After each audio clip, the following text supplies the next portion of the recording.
Well, the very of warmest, I can't even speak today. The very warmest of welcomes to you back to Journal Entries. Good morning. Hi, my name is Kasim.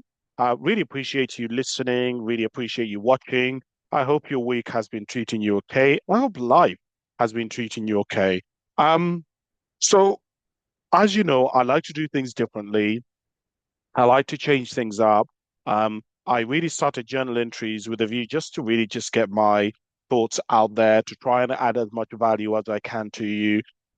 So this week, similar to what I did last week, what I wanted to do is go on to the student room forum and answer some questions. But because as many of you will know, I'm a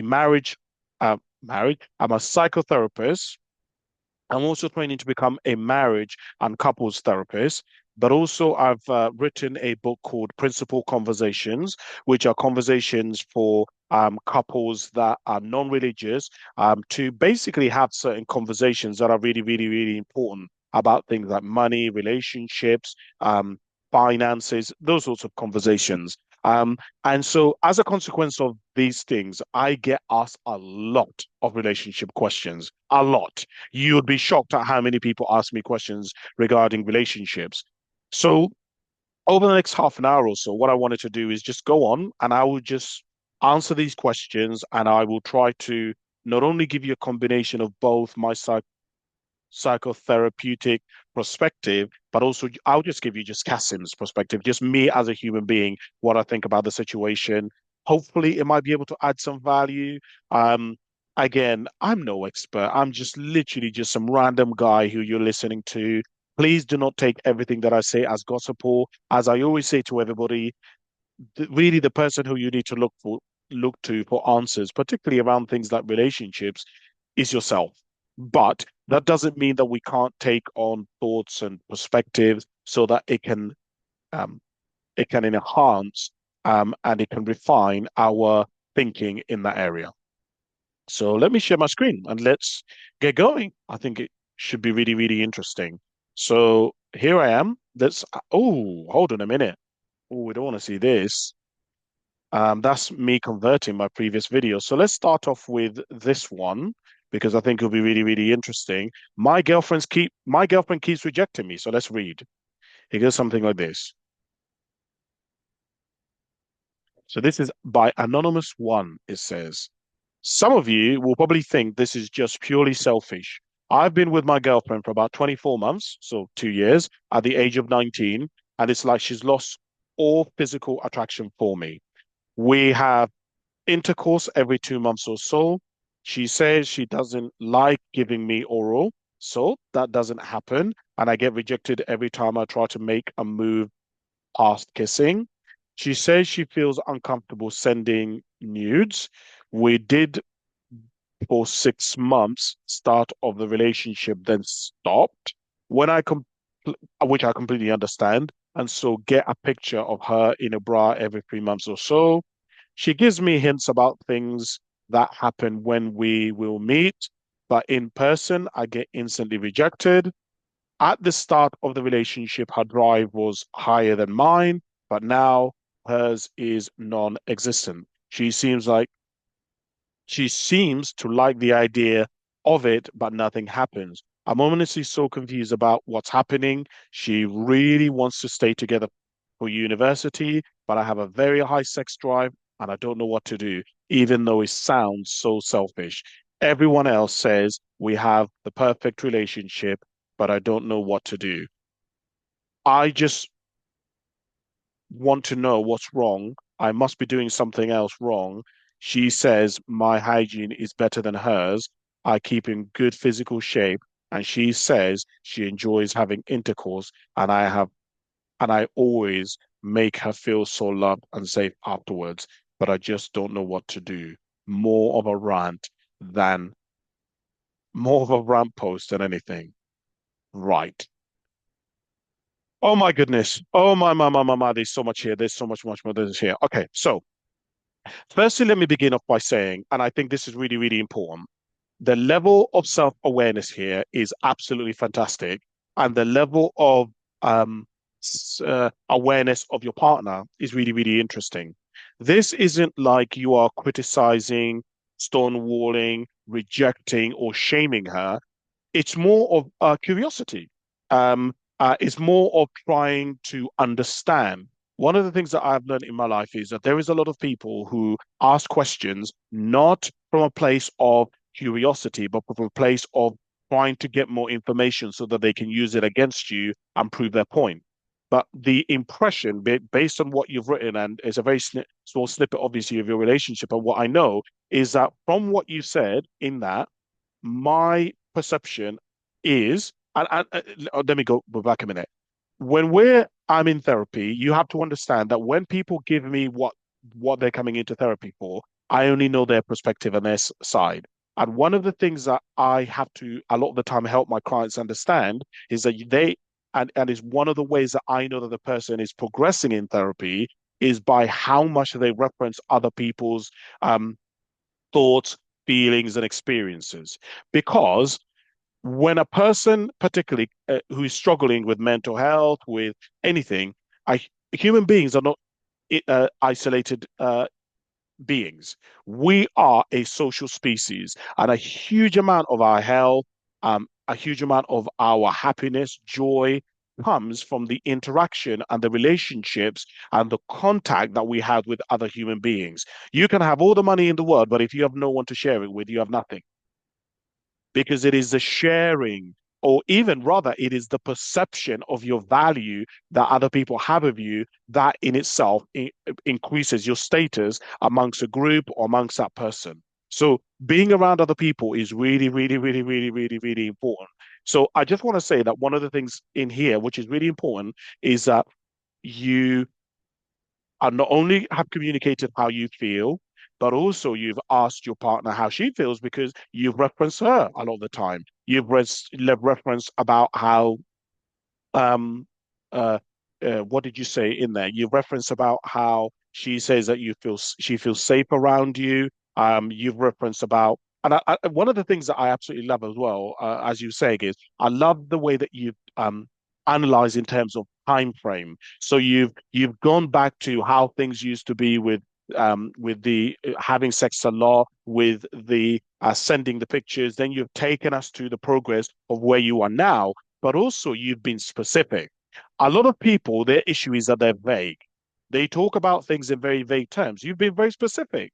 You've said 6 months. You've said you get a picture every 3 months or so. You've said that you have intercourse every 2 months. Um, you've said exactly how long you've been together, which is 24 months. I mean, most people don't say, they say, we've been rapidly together for, I don't know, years. You've been specific about the months that you've been together. Um, so there's a couple of things that I would be looking at if I was in your situation, if I was, therapists don't give advice. And so now you're getting this from a Kasim's perspective. Um, uh, One of the things that I would be recommending is to stop pursuing the intimacy, sorry, the sex, and start pursuing the intimacy.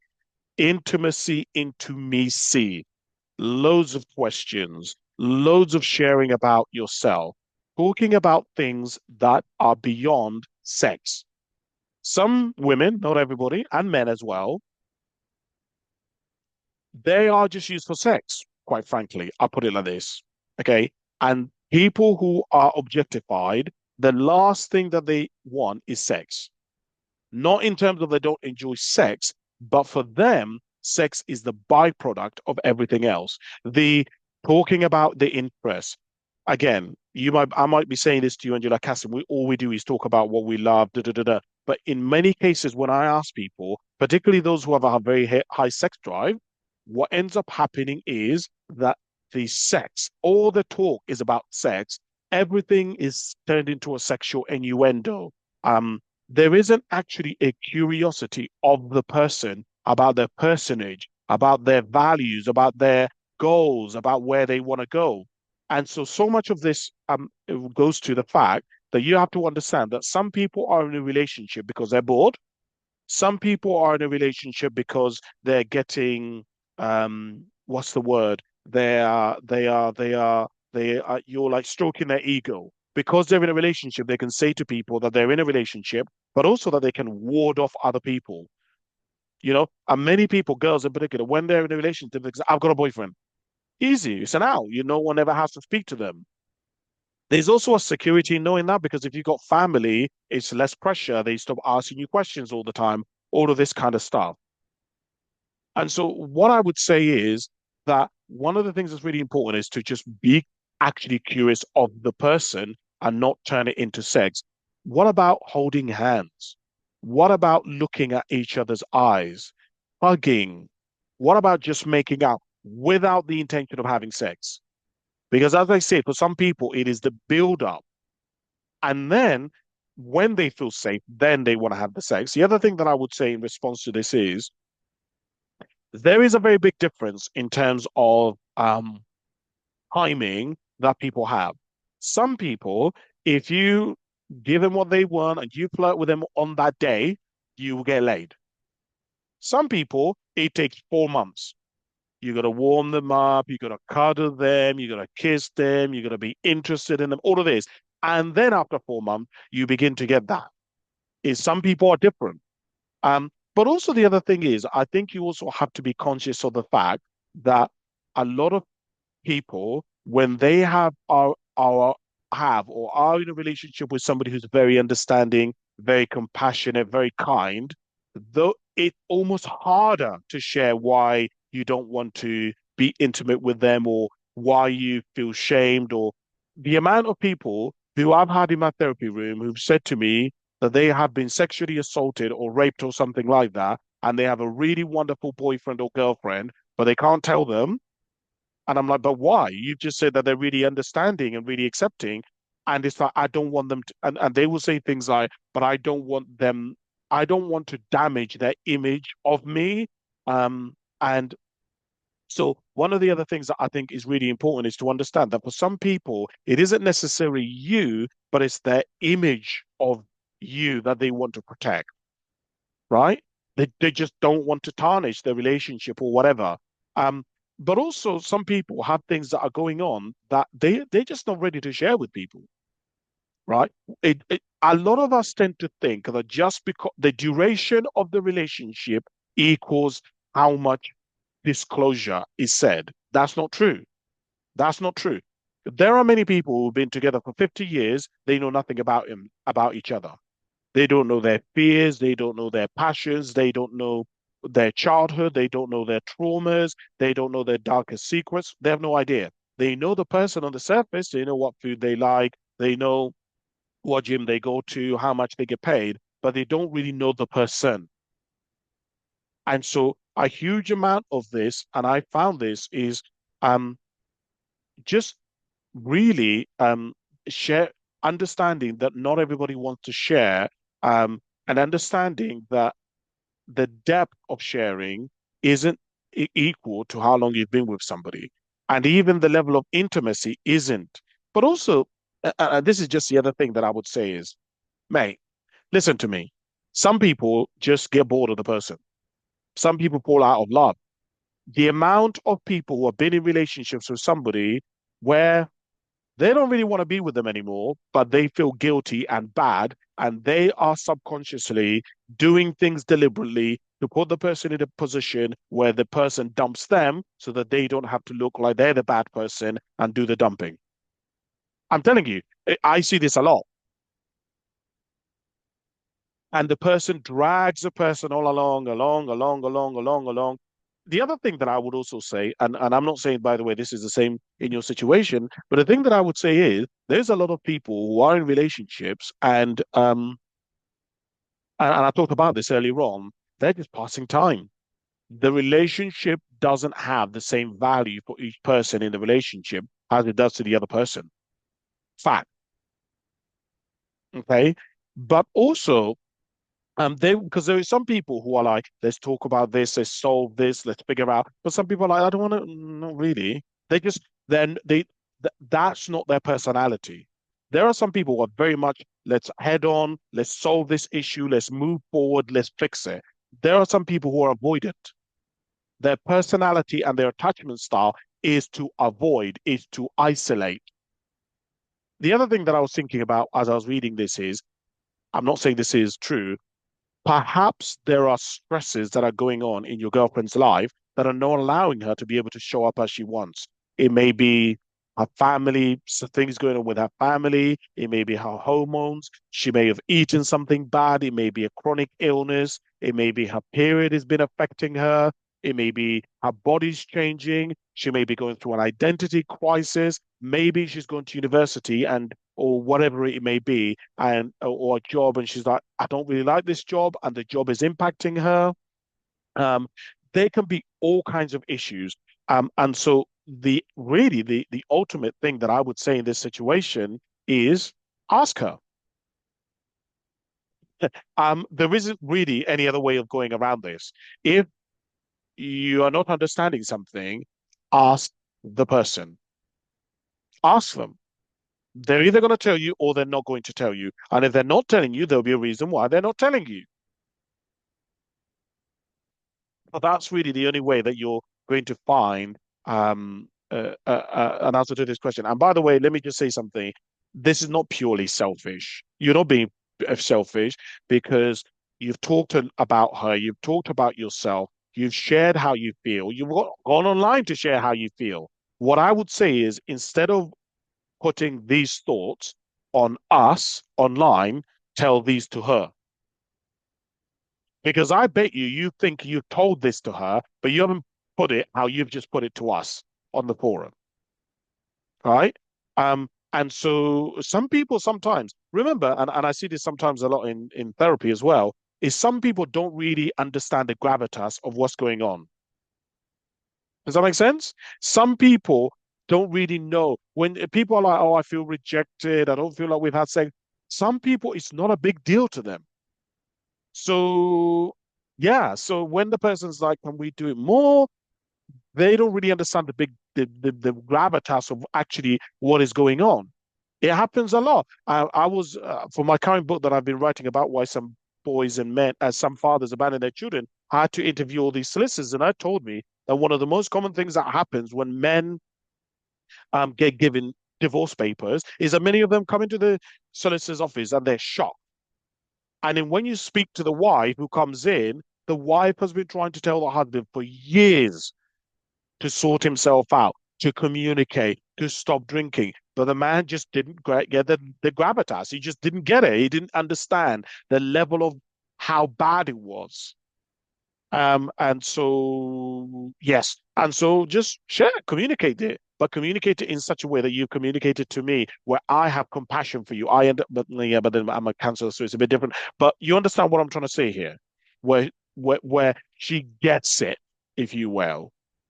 So I'm going to stop there with it. I don't know whether that was helpful or not. I don't know whether that kind of has given a good enough explanation, but that is what I would say. But I have to tell you, your ability to communicate yourself and articulate yourself and talk about the journey that you and your partner have been on and talk about some of the challenges is pretty impeccable for somebody who is 19.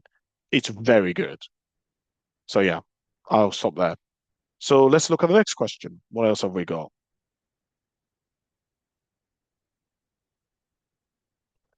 Okay, here we go. Boyfriend advice. Here we go. Oh my. Oh, this is a big one. Okay, here we go. So this is by Annabelle 16. Hi, I'm a 17-year-old girl and I'm coming up to my 8-month anniversary in my first ever relationship. Everything was amazing up until a couple of months ago, of course, the honeymoon phase, but now he seems to get on my nerves quite a lot. Firstly, he's very political, and I'm not. I'm not interested in politics at all, and I'm not the kind of person who has a lot of opinions about anything, to be honest. He is an avid Trump supporter and would be a reform voter. And as I read into these parties' policies, that does scare me a little bit. And sometimes he'll say things to me, and I'll just think, whoa, okay, you genuinely believe that? He's always been obsessed with me being natural. He doesn't like it when I get my nails done. He doesn't want me to have fake tans, get any more piercing, dye my hair. And recently, I said that I'm going to get my first lash lift. and he freaked out about being about being not natural and said that then he would be dating someone who wasn't themselves. And he also has an obsession with being right. And it's not even in a funny way, like he genuinely thinks he's right all the time, which is definitely very draining whenever I bring something up that I'm not happy with. He also treats me like his mate a lot of the time. And I'd never had a mate who was a boy before we became friends. So I'm definitely not used to this treatment. He calls me an idiot jokingly when I make silly mistakes. And sometimes I laugh, but it gets to a point, and we often play pool online together. And whenever I miss, he's like, oh my God, you are playing. You is just free money at this point. And like that is funny, but I'm a very sensitive girl. And sometimes I just want him to treat me not like I'm below him. And don't get me wrong, he does sometimes, but not as often as I would like. And he'll purposefully wind me up and go on rage baited and holy crash outs and just makes me so annoyed. I feel like I'm very mature for my age and just don't think he is, which is quite hard for me. However, he's very kind and he makes me laugh a lot of most of the time. And when it's just us, he's so affectionate, hugging and kissing me all the time and being so gentle with me. But he just puts on a nonchalant mask whenever we're at school, which I understand. I don't want to be kissing him in front of everyone, but he doesn't let me hug him or anything. Is it too high of a standard for me to want someone to love me loudly at this stage? I don't know. I'm going on holiday with his family in the summer, and I really don't want to break up because I love him and I miss him loads when we're apart. And sometimes I feel like I'm just picking fights for no reason because I miss him. But I guess I was just wondering if this is normal. Are my standards too high? And is it normal for us to be fighting over silly things? Because I always pictured a relationship being pretty easy with the odd disagreement, but he never admits he's wrong in our argument. And it's just getting to the point where I need some advice. Thank you so much. Oh my goodness me, this girl is so funny. I love her. She is so funny. The way she writes is absolutely brilliant. Okay, oh my goodness, I have so much to say. Let me take a sip of my Diet Coke. Let's go. Firstly, there's two things. As I was listening to you, Annabelle, that's your name, there's two things that came to my attention. The two things that came to my attention was you said that I don't want to. What did you say? You said something like I don't. We're going on holiday with his family, and I don't want to break up because I do love him. Okay. The first thing is that is what I. Oh God, I hate this phrase. That is what I'd classify as a red flag. And the reason why I say this is because when somebody is in a relationship where they don't will do anything not to break up the person, that tells me that they are not aware of their value and second, they're not aware of their value. And secondly, they're not aware of their standard. Um, Let me tell you a story. One of the reasons why I became a counselor was because I used to work in a pub or like a restaurant pub, nightclub thing, a place called Revolution Bar. I used to work with a girl called Natasha. Natasha was one of the most wonderful human beings I've ever met in my life. Kind, funny. She's like 5'2", little rocket, dancer. Like her family's wonderful. Her dad used to pick her up, drop her off. Mum's really nice, etc. I used to work with Natasha, and one day Natasha told me that she was going on a holiday with her boyfriend, went on a holiday with her boyfriend, came back, showed me pictures, said how amazing it was, blah, blah, blah, blah, blah, blah, blah, all of this sort of stuff. One day we're working, we're on a shift where I'd started working at 11 o'clock. It's about 12 o'clock and the place is about to open. And Natasha is in the bathroom, she's crying, all of this sort of stuff. I don't understand what's going on with Natasha. Lo and behold, I discovered that Natasha was in domestic abuse relationship. Basically, what happened was when she was on holiday with her boyfriend, which she said was amazing, she'd gone on a holiday. She'd had her boyfriend and her had gotten into an argument, and her boyfriend had smashed her head against the um the headboard of the bed, and they'd been kicked out of the hotel. And Natasha did not tell me this. All she did was show me how amazing their holiday was. Um, I was shocked. And I asked Natasha, how the hell do you come from a wonderful family? You have so much support around you. You know, because you get hit on all the time, you know, loads of guys would love to get with you and uh, what the hell is going on? And Natasha, what I learned from Natasha is part of one of the reasons I became a counselor is I wanted to understand how Natasha got into this situation.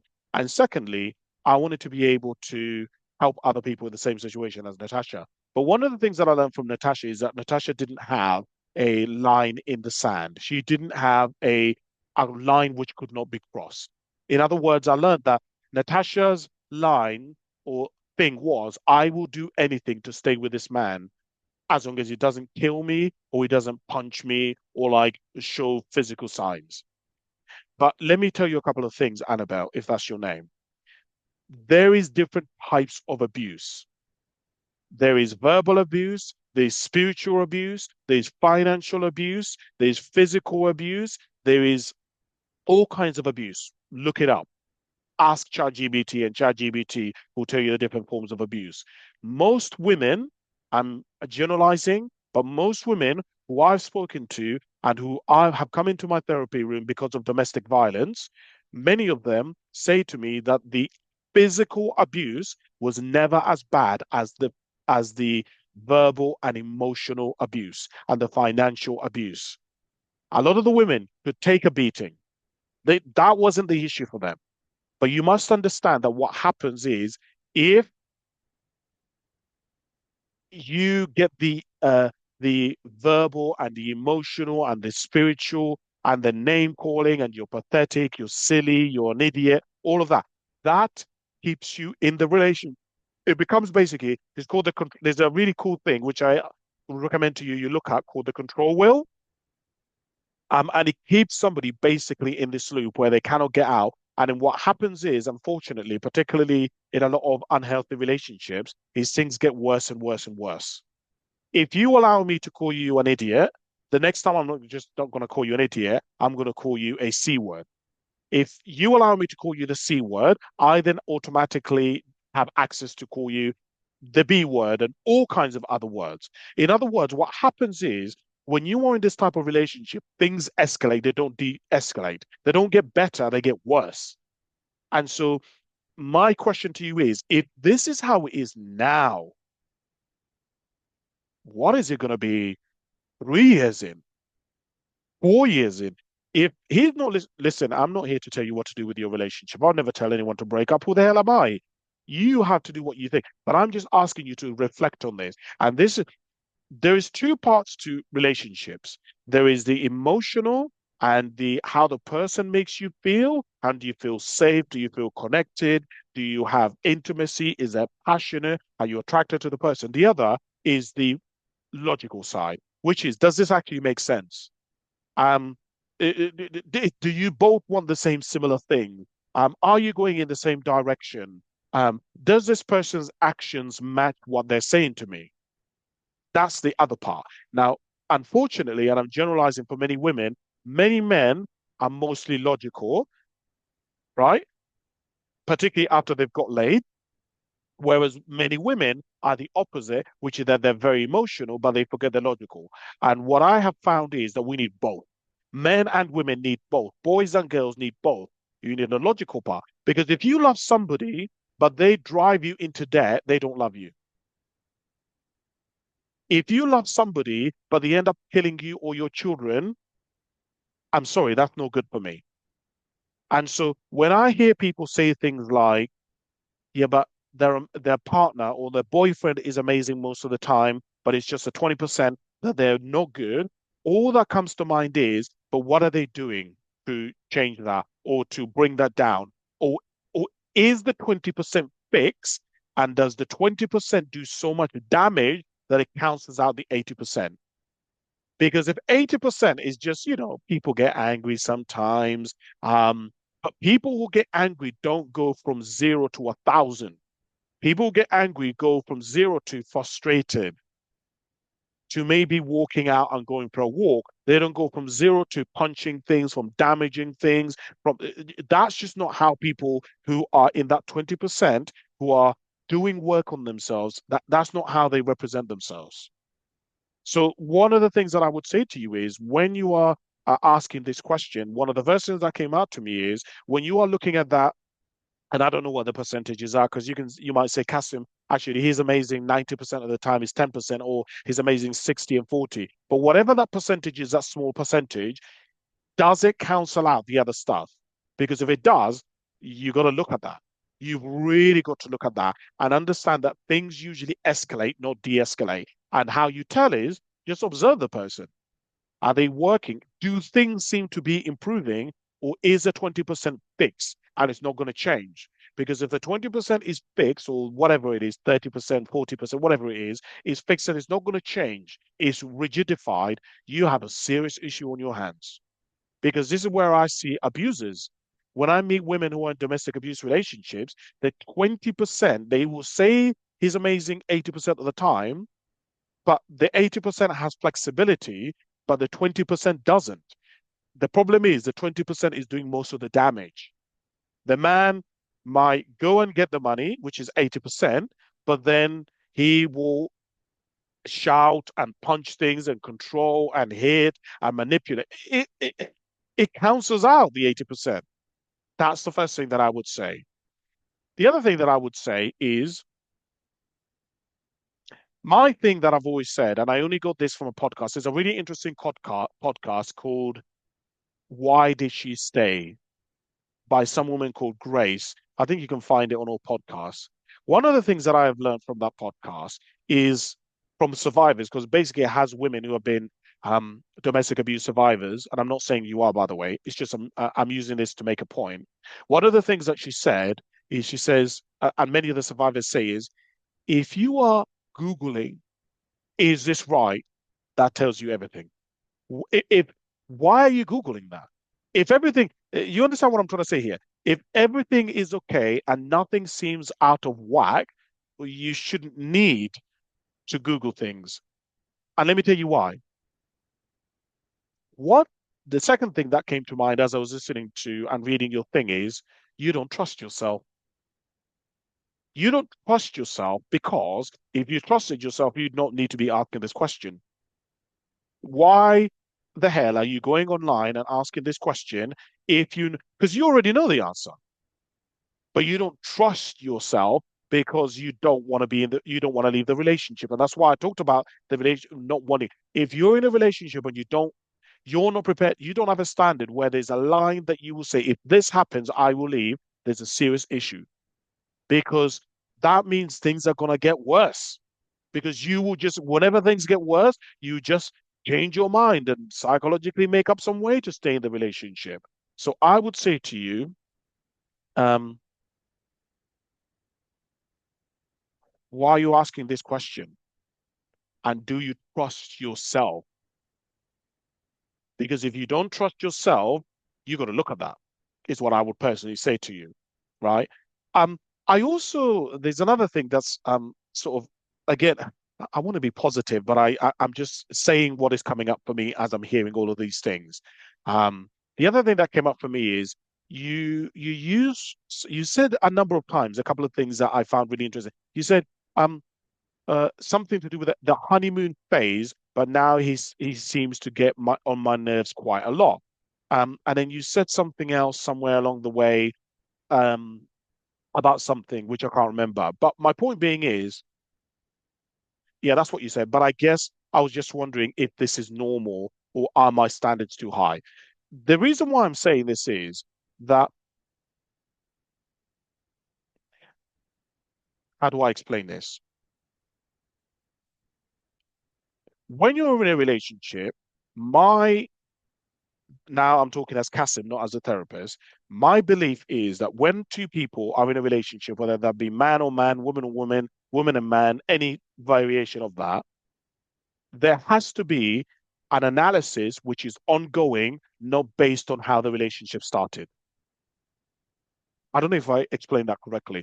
The the evaluation of whether should I stay in this relationship needs to be on a moment, not moment, on a on like a the whole spectrum of the relationship, not based on just the beginning of the relationship. Meaning, if for the first 8 months things are amazing, and then you stay with a person for 5 years, but for 5 years is shit, that tells you everything.